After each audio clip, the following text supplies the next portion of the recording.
Puji Tuhan, Bapak Ibu Saudara yang dikasihi Tuhan Yesus Kristus, jumpa lagi dengan saya dalam acara Sarapan Pagi GPDI Situbondo yang membawa kita semua semakin mengenal Yesus, semakin tahu betapa hebatnya Yesus kita, dan kita akan dibawa untuk menikmati keajaiban-keajaiban bersama Yesus. Amin. Pagi ini judul renungan saya adalah Tanda Darah Yesus. Bapak Ibu Saudara, kalau kita ikut tur, maka kita akan memberi tanda pada tiap-tiap barang bawaan kita.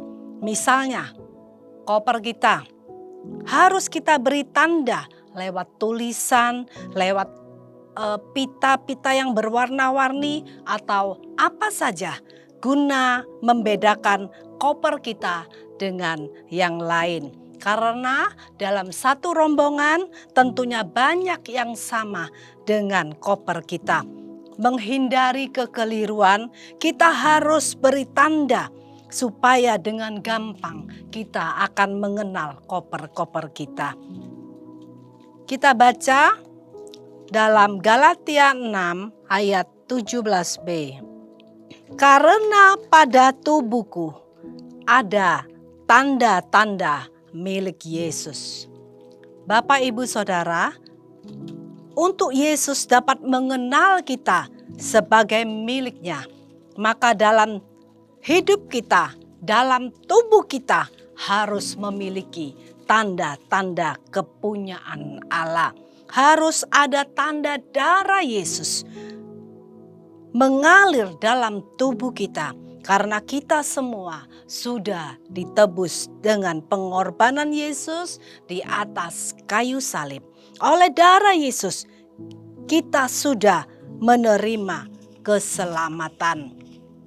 Kita ingat kisah zaman Musa pada Keluaran 11 dan 12. Kita bisa baca sendiri pada saat Tuhan akan menurunkan tulah yang ke-10. Karena Firaun berkeras hati tidak mengizinkan bangsa Israel keluar dari Mesir. Akhirnya dengan tegas Tuhan akan menurunkan tulah ini yaitu akan membunuh semua anak sulung dari bangsa Mesir. Mulai dari anak sulung Firaun sampai pada budak-budaknya, bahkan sampai pada anak sulung hewan. Saat tulah itu akan diturunkan, Tuhan berfirman kepada Musa untuk tiap-tiap keluarga bangsa Israel supaya mengambil anak domba jantan untuk disembelih malam itu dan mengambil darahnya untuk dibubuhkan pada kedua tiang pintu dan ambang pintu sebagai tanda darah korban yang disembelih. Kita baca saja dalam Keluaran 12 ayat 12 sampai 14. Sebab pada malam ini aku akan menjalani tanah Mesir, dan semua anak sulung dari anak manusia sampai anak binatang akan kubunuh, dan kepada semua Allah di Mesir akan kujatuhkan hukuman.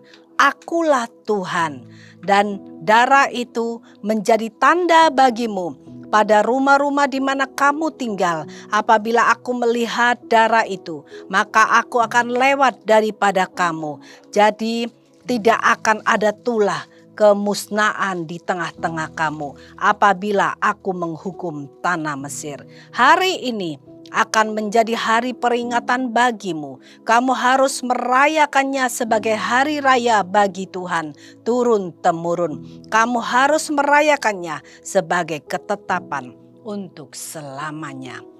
Tanda darah inilah yang menyelamatkan bangsa Israel dari tulah kematian atas semua anak sulung di Mesir.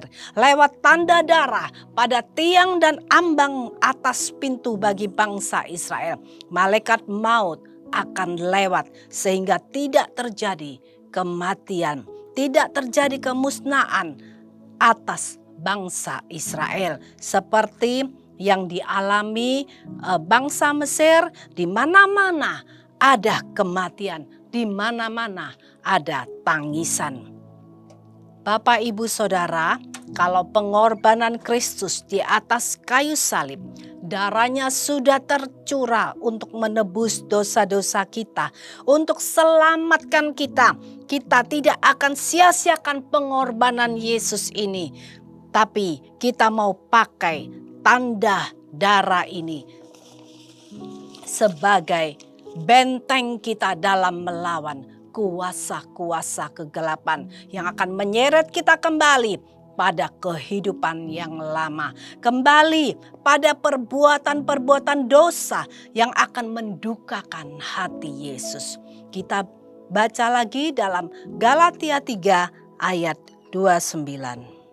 Dan jikalau kamu adalah milik Kristus, maka kamu juga adalah keturunan Abraham dan berhak menerima janji Allah.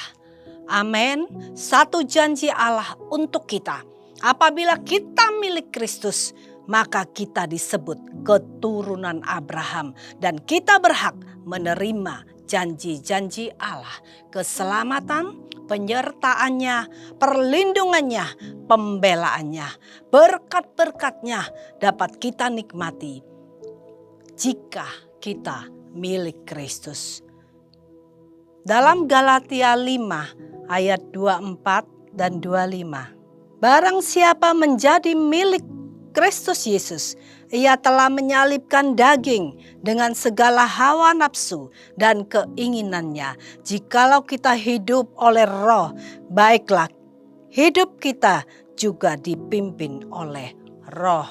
Barang siapa milik Kristus harus menyalibkan kedagingan kita dan dengan segala hawa nafsu keinginannya. Sebagai milik Kristus, kita harus berubah.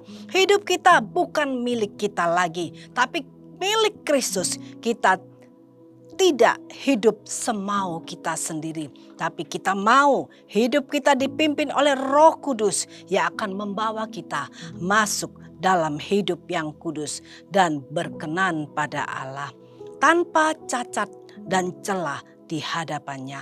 Untuk dapat hidup kudus dan layak di hadapan Tuhan, kita harus selalu tinggal bersama Yesus. Kita baca saja di dalam Wahyu 3 ayat 20. Lihat, aku berdiri di muka pintu dan mengetok. Jikalau ada orang yang mendengar suaraku dan membukakan pintu, aku akan masuk mendapatkannya dan aku makan bersama-sama dengan dia dan ia bersama-sama dengan aku. Tuhan Yesus katakan untuk saudara-saudara dan saya, lihat, aku berdiri di depan pintu hatimu dan mengetok. Berarti Yesus ada di luar kita. Jikalau ada orang yang mendengar suaraku dan membukakan pintu, aku akan masuk. Ini bicara tentang undangan Yesus untuk kita semua. Terserah kita, mau kita terima, apakah mau kita tolak. Tuhan rindukan kita semua mendengar ketukan pintu dari Tuhan dan mau buka pintu karena Yesus mau masuk dan makan bersama-sama kita. Ada persekutuan, ada keintiman. Yesus ada di dalam kita dan kita ada di dalam Yesus. Kalau ada Yesus di dalam kita, maka janji-janji untuk keturunan Abraham juga akan jadi milik kita. Miliki tanda darah Yesus dalam hidup kita yang membawa kita jadi serupa dengan gambarnya.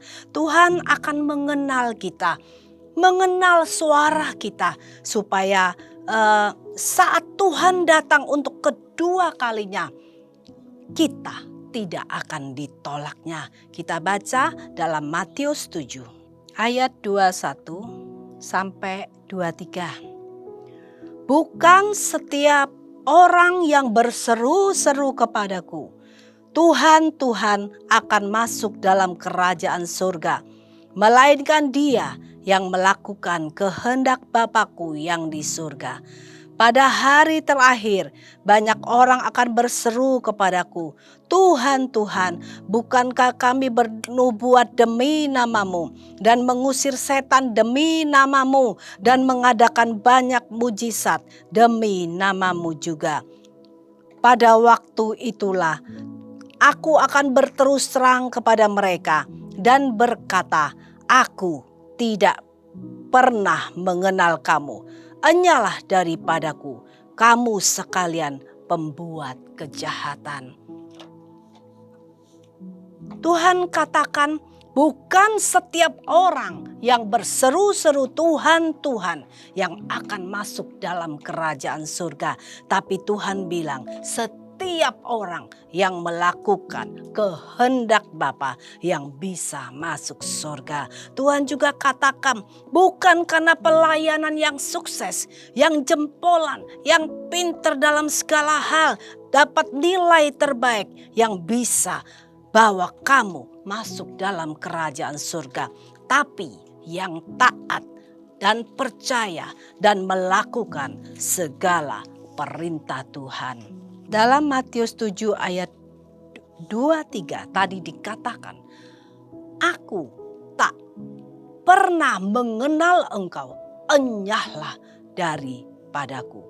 Bapak, Ibu, Saudara, kiranya renungan kita pagi ini akan membawa kita mengerti apa yang Tuhan mau dalam hidup kita. Hidup kudus tanpa cacat dan celah.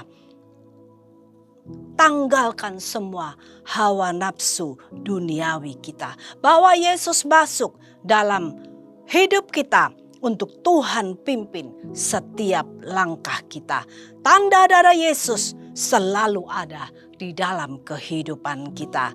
Sampai di sini renungan dari saya. Selamat pagi, selamat bekerja. Tuhan Yesus memberkati.